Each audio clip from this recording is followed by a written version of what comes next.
Hey guys, Rhiannon and Crisp here from the OT Lifestyle Movement. Hope you're having an awesome day so far. I'm just in the car on a break. I have appointments all day today and it's beautiful outside. I'm going to show you in a minute how gorgeous this setting is that I'm in. Popping in to have a chat with you about the Kawa model, because this is such a beautiful model, and I think in our day-to-day occupational therapy lives we kind of forget about models, and I don't know, they're like back in the day they're kind of perceived as the boring kind of side, but the Kawa is such a beautiful model that we can use in our everyday OT practice, and we can use as an assessment component to our work as well in any setting that we're in.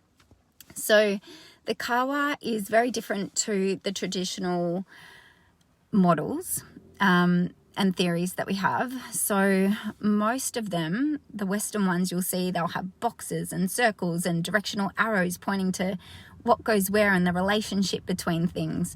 The Kawa is a metaphor of a river. Okay, so it's nature, it's beautiful, I love it. And it's so different because there is no self in the river model. There's no self, there's no separation between the environment, the occupation, and the person. It's all one. It's all one. It's all this river. There's no distinction between them. And like Michael Awama, who created the Kawa model, along with Japanese students over in Japan, he talks about the environment is in us, like we are in the environment. And just soak that up for a second. The environment is in us, like we are in the environment. And I love this, and it's so true. And it's really a different way of thinking about things and not boxing things up.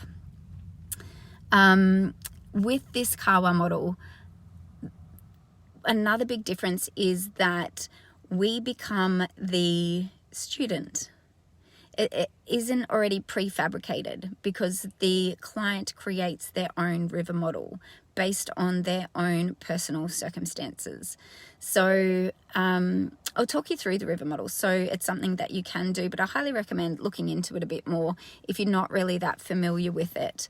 But in this instance, we become the learner. We learn from our client what their river looks like, how life is flowing for them. Where are they in their life's journey? Where are they along this river? So the water itself is flow. It's life flow. How is their life flowing right now? And then you have the riverbed. So the bed. This is the social and the physical environment surrounding the person. Then you have the rocks. And these are the problems or the challenges in that person's life these are impeding the flow. They're impeding the life flow. We have the driftwood. These are like personal attributes or characteristics of the person.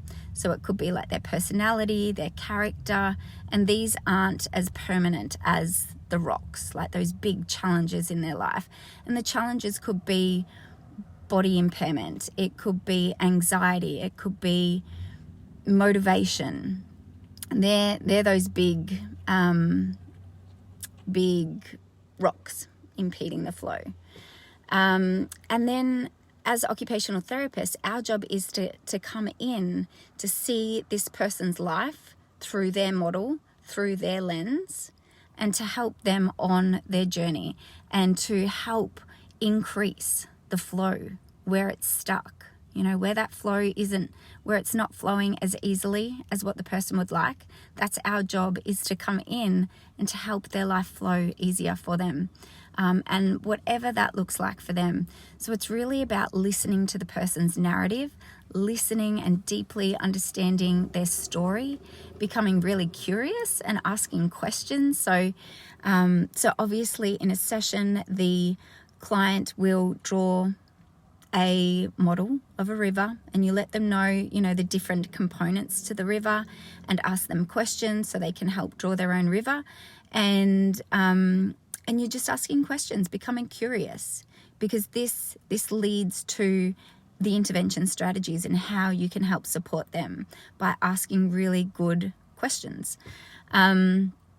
So it is something that you can do at the start when you see a client at sort of that assessment phase, and it's something that you can also do at, you know, the midpoint, at the end, sort of assessing and tracking, because it gives such a brilliant view of their perception of, and it's not even their perception, it's how they are succeeding towards their goal. This is the meaningful stuff.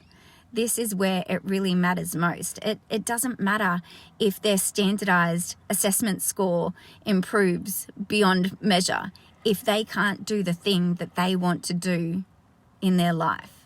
If they're coming to you to help improve flow in a certain area, and our standardized assessment says that they're doing things that they couldn't do previously, their baseline has improved, they're able to do so many step-ups now, and we're measuring these things that don't matter, we've totally missed the point.